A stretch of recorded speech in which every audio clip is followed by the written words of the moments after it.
வணக்கம் true golden நேயர்களே, இது வரைக்கும் ட்ரூ கோல்ட் சேனலை சப்ஸ்கிரைப் பண்ணாதவங்க சப்ஸ்கிரைப் பண்ணிக்கங்க, பெல் ஐக்கானையும் கிளிக் பண்ணிக்கங்க. வாங்க வீடியோக்குள்ளே போகலாம். தாளிப்பில் மசாலா பொருள் எதுவுமே சேர்க்காம சைவ பிரியாணி எப்படி செய்யறதுன்னு பார்ப்போம். இது அளவு 5 படிக்கானது. வாங்க பார்ப்போம். இப்போ 1 லிட்டர் அளவுக்கு ஆயில் விட்டுக்கலாம். அதில் 200 ml நெய் விட்டுக்கலாம். பெரிய வெங்காயம் 1.5 கிலோ அளவு நறுக்கி அதை சேர்த்துக்கலாம். இது இந்த ஆயில் நெய் கூட கலந்து வர மாதிரி ஒரு பெரட்டி விட்டுடலாம். அது கூட தக்காளி 1 கிலோ தக்காளி நம்ம நறுக்கி அதை சேர்த்துக்கலாம். இப்போ அது வேகிறதுக்கு உப்பு தேவையான அளவை கலந்து விட்டுடலாம். பச்சை மிளகாய் 15 மிளகாயை போட்டுக்கலாம். மல்லியில் 1 கட்டு, புதினா 1/2 கட்டு, ரெண்டையும் பொடி பொடியாக நறுக்கி அதையும் சேர்த்துக்கலாம். அடுத்ததாக காய் சேர்த்துறோம். கேரட் 300 கிராம், பீன்ஸ் 300 கிராம், பச்சை பட்டாணி 1 கிலோ, சோயா 1/2 கிலோ, நூல்கோலில் 2, டர்னிப்பில் 2, இதெல்லாம் கட் பண்ணி கலந்துக்கலாம். இஞ்சி 300 கிராம், பூண்டு 500 கிராம், ரெண்டையும் அரைச்சி எடுத்து பேஸ்ட்டாக வச்சுக்கலாம்.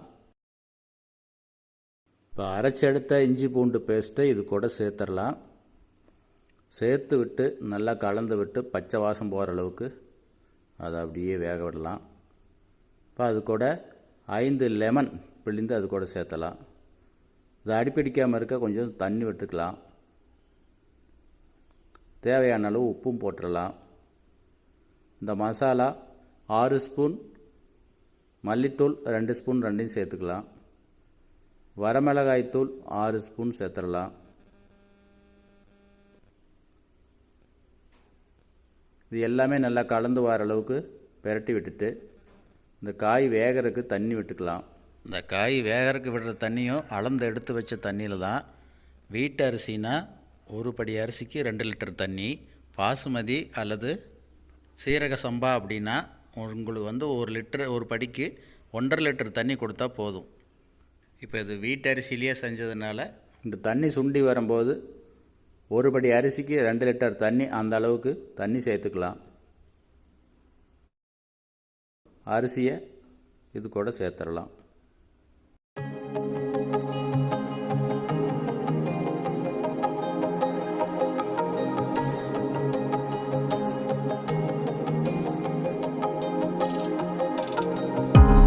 இது வரைக்கும் ட்ரூ கோல்ட் சேனலை சப்ஸ்கிரைப் பண்ணாதவங்க சப்ஸ்கிரைப் பண்ணிக்கங்க, பெல் ஐக்கானையும் கிளிக் பண்ணிக்கங்க.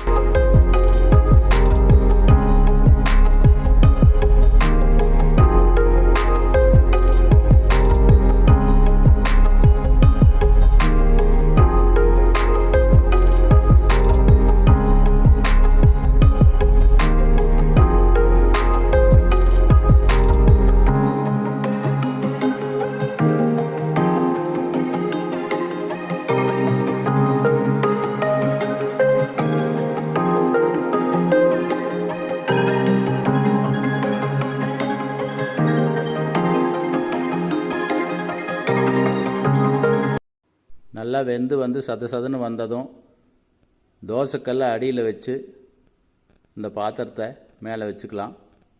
இப்போ எல்லாம் சமப்படுத்திடலாம்.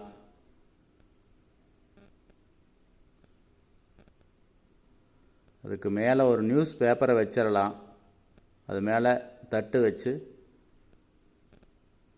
பெரிய பாத்திரம் ஒன்று வச்சு தண்ணி ஊற்றி வச்சிடலாம். இதுதான் தம் போடுற மெத்தேடு.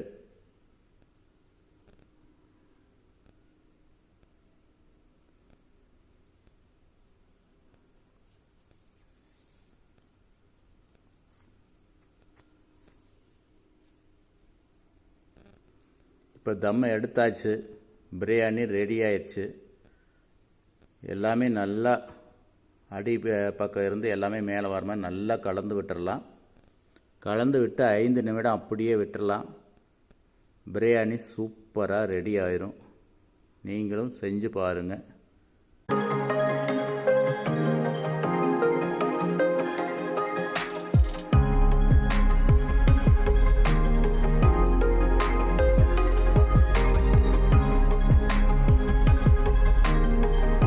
இந்த வீடியோவை இதுவரை பார்த்தமைக்கு நன்றி. லைக் பண்ணுங்கள், ஷேர் பண்ணுங்கள், மறக்காமல் சப்ஸ்கிரைப் பண்ணுங்கள். நன்றி. வணக்கம்.